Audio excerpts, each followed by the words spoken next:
Good evening, good day to you all, Metal Rules. It's a pleasure. I gotta say, actually, Metal Rules have been so good to Onslaught over the last 5 years since our reformation. It's a pleasure to do an interview with you guys.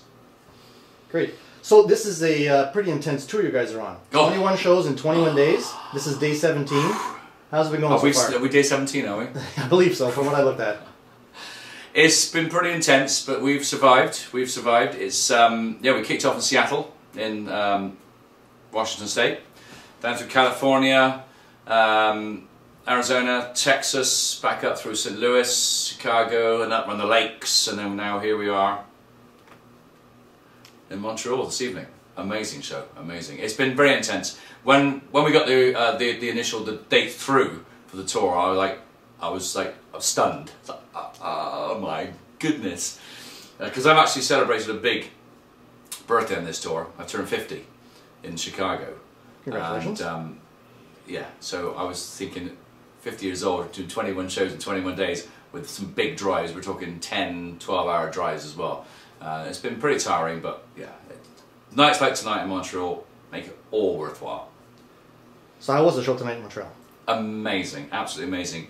We've had 3 or 4 incredible shows.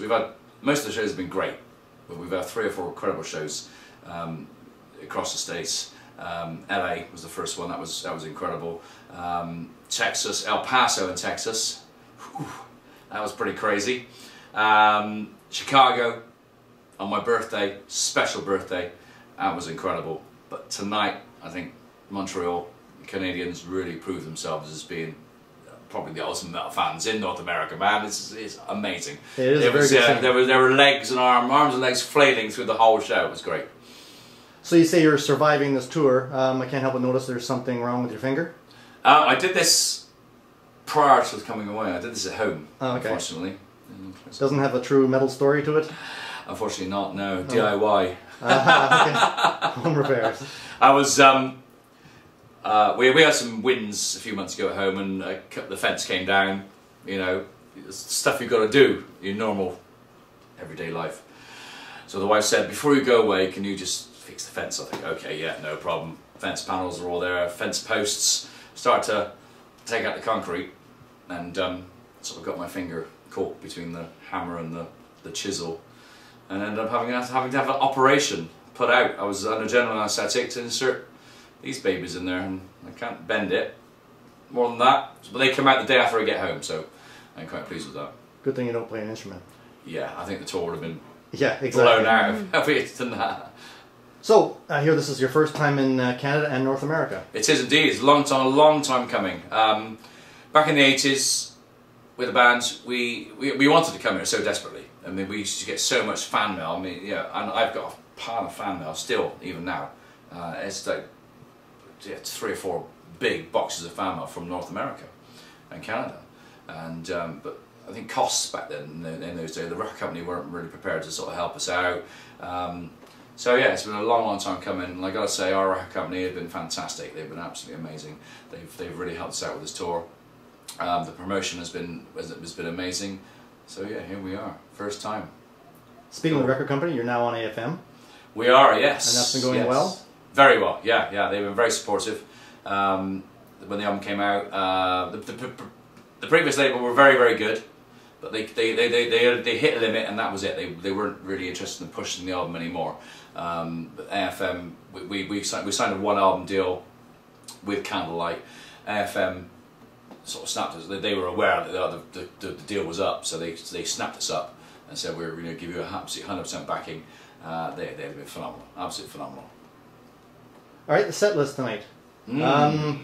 Very interesting. Good. It was all the faves. Yes. I personally liked that there was like 4 songs off the Force. That was awesome. Cool. There was nothing played off In Search of Sanity. No, we do have a song from In Search of Sanity, but we always gauge from what we see in front of us. I think, and I think tonight there were a lot of more sort of hardcore thrashers there. There were lots of Patches, baseball boots, and we're thinking, well, Sanity. The Sanity we do Shell Shock in the set. But we thought tonight, well, let's go for the harder edge, songs rather than, because Shell Shock, although it sits well in the set, it doesn't, you know, it can sometimes sort of die a death. So we thought tonight we'll skip it, and we did. We put Destroyer in from Killing Peace. Yeah, The Force.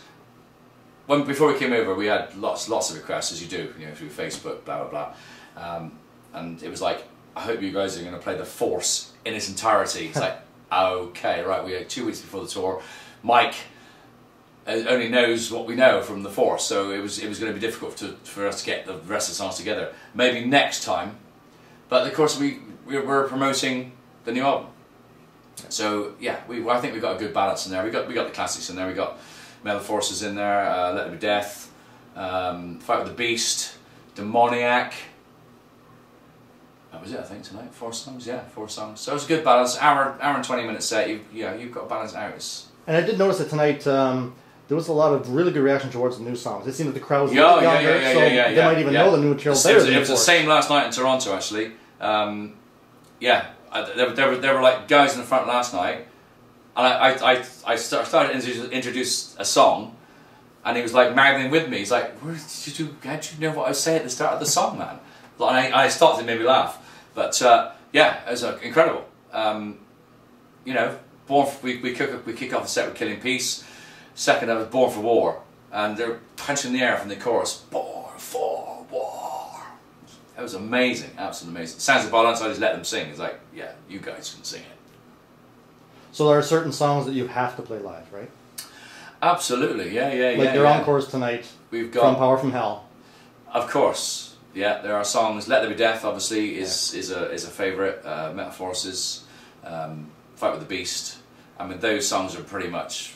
You know, every time we do a show, those songs are in there, and of course we finish up with what else? Power from Hell. You know, that's what everybody wants ultimately, isn't it? And some awesome. Thermonuclear devastation. Thermonuclear, yeah. That's cool yeah. That's just pretty cool. It's got the attitude, and I think that's quite special for Nice for that as well, because that's the first song he ever wrote for Onslaught. That's the first thing they ever did. So yeah, we finished the set ultimately with Thermonuclear. It's awesome. So what is your personal favourite song to play? Oh. I would have to say, off the new album, I'm going to take each album here. Off the new album, Sounds of Violence, it's going to have to be a title track, Sounds of Violence. Especially tonight as well, and the reaction was fantastic. Off of The Force, Metal Forces, gotta be. That's always a anthemic. Okay, so if you say so. But yeah, people say like, yeah, The Force is a classic album, you know, and I just think, well, we just do what you do, you know. We did what we did at the time. When we recorded The Force, I'd only been in the band for 3 months. I joined in January 1986, and we were in the studio in March '86, and then the album's out in April '86. And I played my first show at the old Marquee, the original Marquee Club in London in '86, and April '86 as well. So it was a crazy 3 months. It was amazing. Yeah, it's a classic, so they say. The band you're touring with, Empire of Evil. Empire of Evil. Contains Mantis from Venom. Indeed it does, yes. And a lovely guy he is, you know. Can you tell us what kind of influence him and Venom had on your early career? Well, I want to say personally, I was a huge Venom fan. When Venom hit in the UK, it was I think Kerrang, and we had a magazine called Sounds magazine, and Sounds magazine really slated the debut album, Welcome to Hell. Really good. I mean, you think, I gotta buy this. They're good at such an awful review. I gotta buy it. So I bought the single, In League with Satan, first of all. Pre-ordered the album, so I got the day it came out. I got the album, and then a few years later, I went to the Hammersmith Odeon in London, and I saw them at their sort of debut big theatre show in '84, and I saw them several times after that. So I got to admit to being a bit of a fanboy, and I let it slip a bit in the beginning of the tour, you know. But yeah, for me, they're part of my path in music, you know. I grew up with music in the early '70s, like the glam rock, like Slade and Sweet, and then I sort of discovered Zeppelin and Purple, and then the punk thing came along, and I was big into the Pistols and the Clash, and the new wave of British heavy metal, and then Venom came along, and it was just part of my musical journey, and I was a big fan.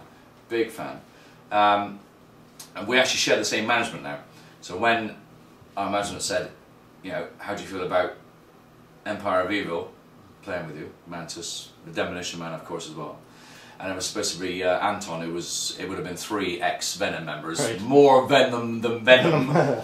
But unfortunately Anton couldn't make the tour, so they got, yeah, the guy who's playing drums with them is only 24, but yeah, he's great as well. It's, yeah, Mantis, what a guy, he's so unassuming as well. He's very softly spoken. You know, he's not the crazy madman people think he is, or maybe I shouldn't have said that. He is the crazy madman you think he is. He's a great tour with him, and it's weird having Mantis in a band going on stage before you. Yeah, having like an idol open up for you kind of thing. Yeah, and every night I get to either, you know, to see most of the set, and yeah, black metal. Yeah. So let's talk about the new, it's not so new anymore, it's been out for a while, the new album, Sounds of Violence. It's going well?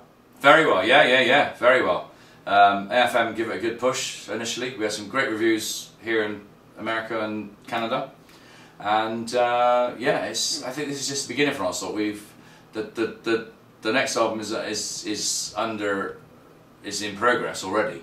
But we're not tired with Sound of Violence yet. You know, it's been out just over a year.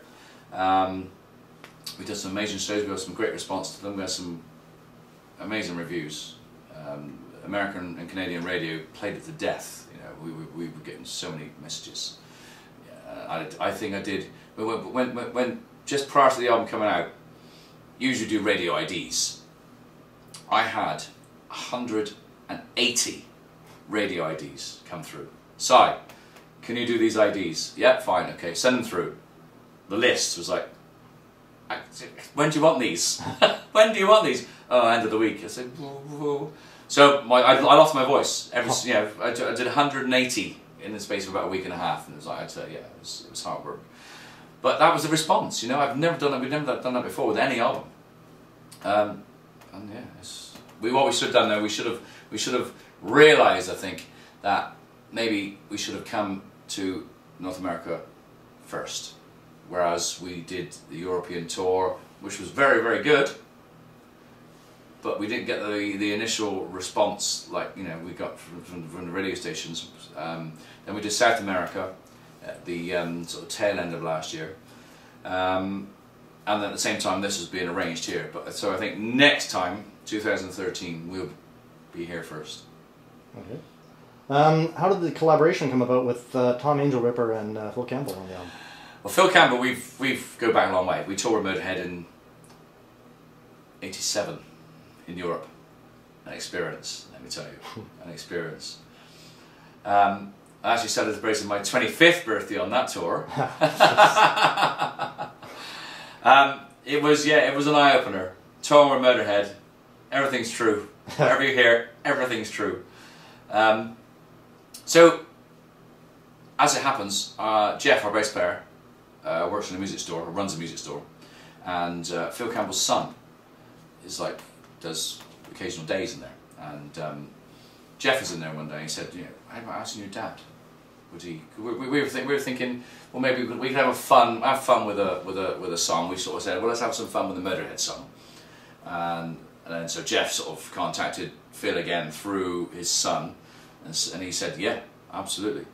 So Phil spent half a day in our studio in South Wales, which is about 20 minutes drive from where Phil lives. We paid him 2 cans of cider and a bar of chocolate, and he just recorded the riffs and the solos. Yeah, and so when we got into the studio with Jacob, we just put everything together then. Well, it was actually when we were in the studio with Jacob, we were thinking, well, okay, we got a guest guitarist, so how about a guest vocalist? So we were thinking, well, who can we ask? we were doing a bit of research. Who's in the studio now? Who's in the studio? Who has been in the studio? Who has access to a studio? Who loves Motorhead? Who loves Motorhead? Who loves Motorhead? Of course. Who else? So yeah, it turned out that Sodom were in the studio about 50 miles down the road from us. We were just over the border in Denmark, and they were a bit farther away, 50 miles. They were in Hamburg recording. So our manager called up their manager, and yeah, Tom said, yeah, absolutely. And we played shows with Sodom over the past few years. So yeah, we've talked to Tom and the rest of the guys, and he said, yeah, I mean, obviously, yeah, as you say, a Motorhead song. I don't think he's a bigger fan in metal as there than Tom. Exactly, yeah. So yeah, we sent off the we set off the backing track. He recorded it in his studio. The wonders of the electronic age. He sent back his files, and again, yeah, just put it all together in the studio. I did it in one take. I think Tom did it in one take. Quick and easy. Quick and easy. It's a classic song. We all, yeah, it's a song everybody knows. It's a song I grew up with. It's a song he grew up with. So yeah, we just did it. It's like hell. You know. It's a fun track. So let's not spend hours and hours on it. Let's go in, deliver it, and be done with it. Great. Your career from '91 to 2005. There was no Onslaught. There was no Onslaught. What did you do during that time? Day jobs, families, mortgages. Nothing music related at all. We did a little bit, yeah. I think after Onslaught's demise, I formed a band, which was quite promising. We had some interest in labels. Nige and Steve Grice, the original drummer, formed another band, which actually included Jeff, our current bass player. They had some interest from labels, but ultimately, no, nothing came of any of it. So yeah, it just sort of petered out, and we ended up, yeah, doing nothing for 11, 12 years, absolutely nothing. Which is a common story with most thrash bands in that era. Yeah, yeah, yeah. The 90s were a big lull. That's right, that's right. Thrash was on the decline in 1991, and yeah, the direction we took after Onslaught was completely away from thrash. But the band I formed were more influenced by Queensryche, because I've got other voices as well, which I employ from time to time. And the band Nige formed were more sort of I don't know, actually more sort of like maybe a cross between the sort of Pistols and the Cult sort of thing. It was quite interesting. It was very good, very good. And they were close to being signed up, but it never really happened. So yeah, nothing, absolutely nothing. We and then one day, Steve contacted me and said, "Sy, I was online. I've been online. I occasionally bumped into Steve. He said, I've been online. I come across the fact that our albums are still for sale, still available, re-released in fact. The packaging was awful, all wrong. The remaster, well, the mastering was appalling, especially on Power from Hell. They got the wrong track listings, and like, well, let's do something about this, you know." So Steve contacted me and said, "Look, Sy, Nige said yes to reforming, but he said, Nige said only if Sy's involved." I said, "Oh, absolutely, I got no problem with that. Love to, love to." So we did. We contacted the record label, which happened to be Candlelight and Plastic Head Distribution. They said, "Well, if you're going to reform, we'd love to sign you." So it was like, oh, okay, that's easy. We don't have to go doing demos or anything, you know. It took, and we rehearsed. We got together. Jim Hinder, who played on bass on the Church of Sanity, came along with us, and the guitarist Alan Jordan, who was in the band I formed post Onslaught, and then he joined Nige's band post Onslaught just after as well. So Alan came along, and the first rehearsal, just the four of us, just myself, Nige, Steve, and Jim. It's terrible. We tried. We kicked off with metal. We thought, well, let's do Metal Forces. You know, it's a song we surely we all know. And oh dear, dear, dear. It was terrible. I think we did 2 or 3 songs that night, and like, okay, well let's think about this. Let's think about this. So we went away, and then we talked on the phone and said, well, we're gonna persist. You know, maybe a little bit of potential there. We got to persist. So we had a few more rehearsals and said, yeah, this is all coming together. Right, let's have a meeting. What are we going to do with this? We don't really want to go out and do like a hits package, you know. To go out and sort of rehash the whole song. We've got to have some credibility. It's the 21st century, so let's write a new album. And yeah, lo and behold, within a year, we had written and recorded Killing Peace, which I feel is a great album. It's a great comeback album, but it has flaws. We had a deadline to finish writing before we went into the studio with Andy Sneap up in Derbyshire, and the deadline was fast approaching, and we were like, we wanted to get 9 songs in the album. I think we had 7 and a bit, so it was like 2 weeks to sort of throw something else together. So, oh, what can we do? So. Well, I think ultimately we recorded a credible album, but then of course soon we were really struggling with finding our feet, with sort of refining that anger and rediscovering our anger. And it wasn't until we wrote the title track Killing Peace when it all came together. And when we went back then, I think that was like the 5th song we written for the album. We went back and revisited everything else and brought everything else up to that sort of level, and then everything else. Yeah, so I think the last song we had to finish off. We had like a week to finish it off. Was "Prayer for the Dead," which I feel is a great song, and I keep saying we'll do it live one day. We'll do it live. I want to do some more songs of the album live. So we went to the studio, recorded it. Yeah, I think it's a credible album. But then we sort of found our feet, so almost immediately we recorded it, and I just continued writing. It's like, well, it's a bit of a purple patch, so we continued writing, and the first 2 songs which came out of the, I mean literally within like 2 months of that album, he'd written Born for War and Godhead, so that was like the benchmark for the next album, you know. Okay, so after the Reformation, it seems that thrash has really exploded again a second time.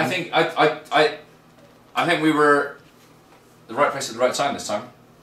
Whereas I think Onslaught sort of jumped on the sort of train a little late last time, maybe. The bands like Creator, they were the German bands Creator and Destruction, and the American bands Testament. They had albums out like a year and a half before, well, probably 2 years before The Force, because Power Propelled was really not considered as a thrash metal album, was it? It was like a punk crossover, you know, with foundations in thrash there. They were basically discovering, learning to play their instruments. So I guess we were a little late coming on board, but then we got, it really went off for us, really good.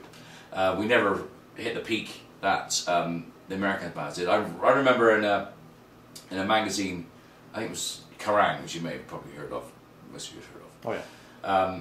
I think in there was a statement which was said at that time, you know, I think Slayer and Onslaught were on a par, and they said which band are going to go off. One of them are going to, maybe both, maybe one of them, but and of course it wasn't us. I sort of wish. Yeah, also, the UK mag Metal Forces was big on you guys.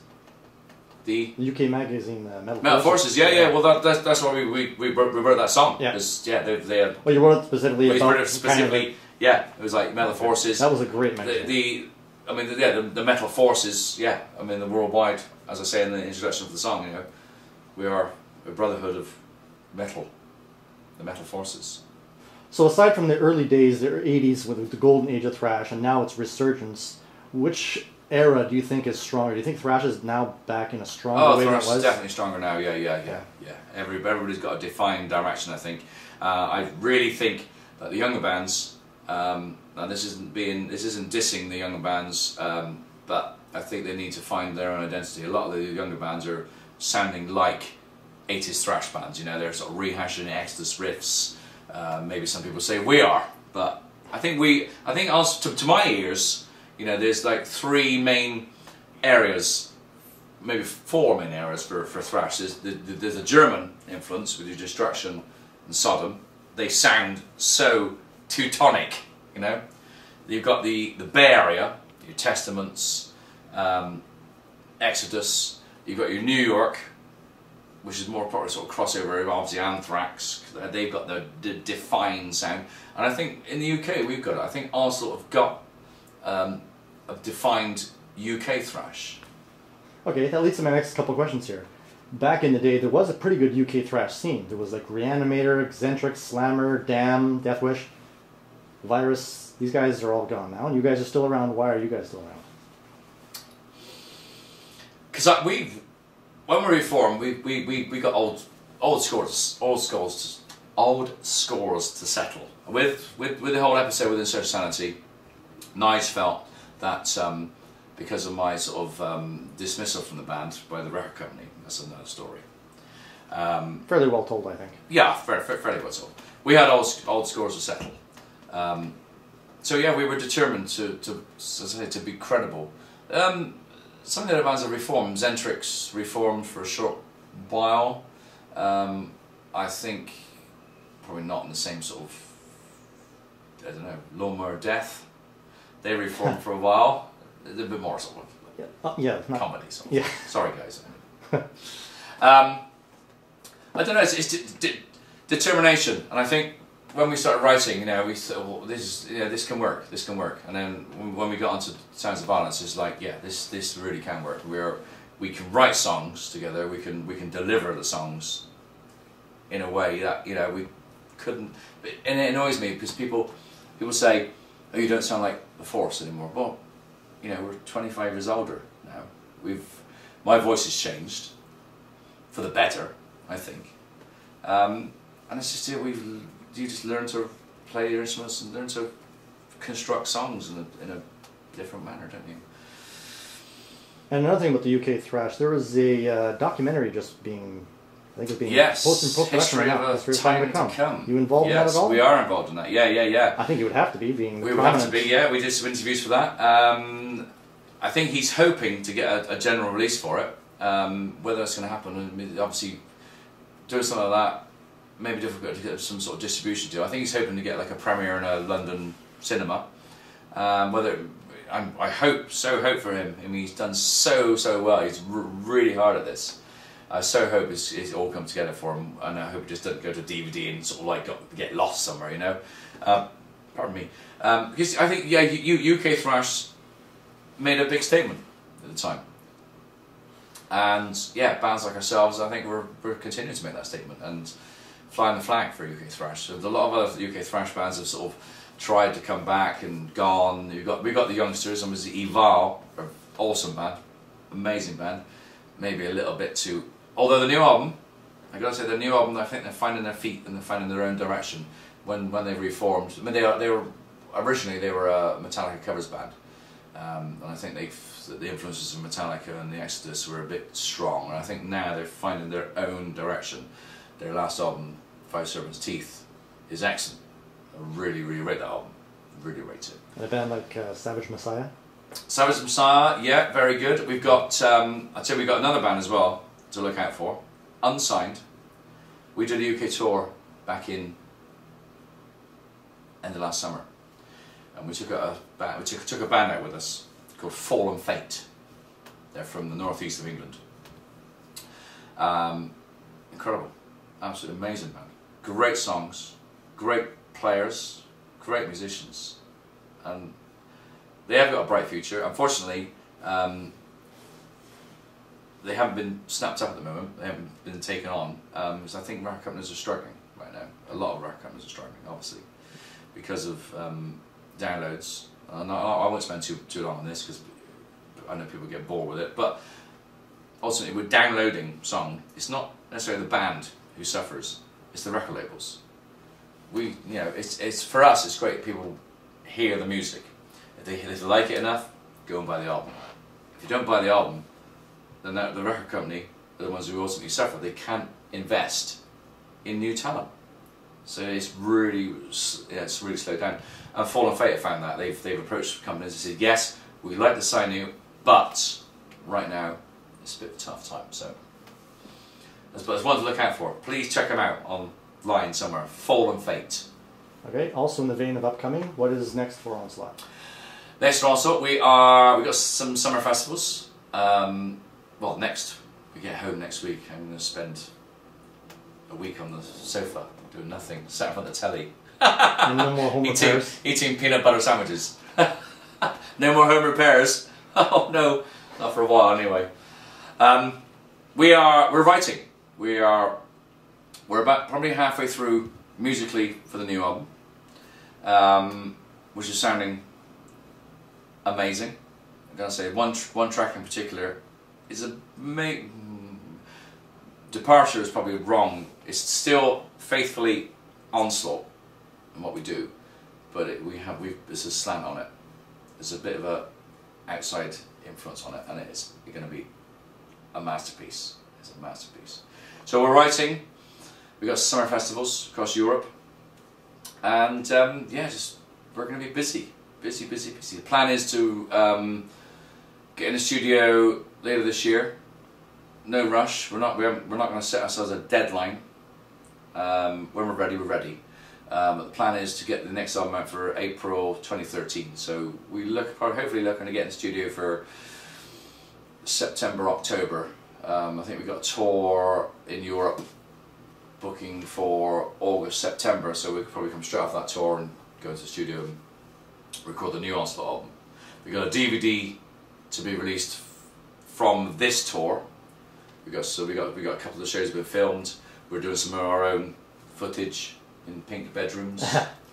No. Any title for that live one yet? Nope, nothing yet. We'll see what comes out of it. You know, if should be good. We've had a couple of shows filmed. The Bay Area show and where else? Chicago was filmed. So if those filmings are successful, we got the New York show coming up. That's being filmed. So yeah, we're going to put together like a documentary on the road in the United States and Canada, and it'd be boring. You just sat in the back of the bus like. One last thing, just pick your brain, get your opinion. Top 3 thrash albums all time. Ah, easy. Oh. Easy. Rain in Blood, Slayer, of course. Master of Puppets, by some band who need to rediscover their... They broke up, didn't they? They broke up? Yeah. Yeah, someone else... I haven't heard them in years. Someone else called Metallica. Yeah. And I'm going to say Sounds of Violence. Sounds of Violence. Including all this album. But there's so many great albums. Yeah. The New Order, Testament. Fantastic album. Creator. I actually remember going to London. This is before I was in Onslaught, and I discovered Venom and the thrash came along, and ooh. I remember I went to London. I bought the first, and the same day I bought the first Destruction album and the first Creator album. Endless Pain is rough and raw. I love that album. It's great. It's got something with it, something to it. It's good. So much great thrash, great music. I could go on about Zeppelin and Purple, and Pink Floyd. That's why. What's the one album you're listening to now that people should listen to?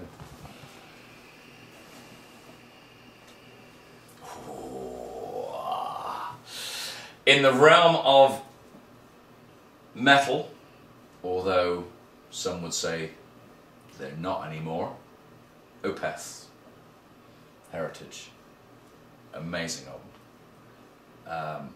I've followed Opeth right from their early days, and I was really excited because they had. I've been into my prog rock. I like Yes and Genesis and Van der Graaf Generator. To hear a band doing extreme death metal, but it's like, whoa, this is quite interesting. It's a real prog influence. A bit Camel would appear, and Michael's a big fan of Camel, and yeah, they've turned it around, haven't they? Over the period of all their albums, they've got now to to Heritage is just like a complete prog album, the best 70s prog album ever made in the 21st century. So yeah, if you, I would say a band, if you haven't checked out Opeth at all, if you want to start with Opeth, Blackwater Park is probably their breakthrough album. That's the great combination of extreme death and, you know, amazing prog. But yeah, Opeth are probably my favourite band of the metal rock genre right now. All right, Sy, thank you very much for your time. Thank you very much. Been awesome. Thank you.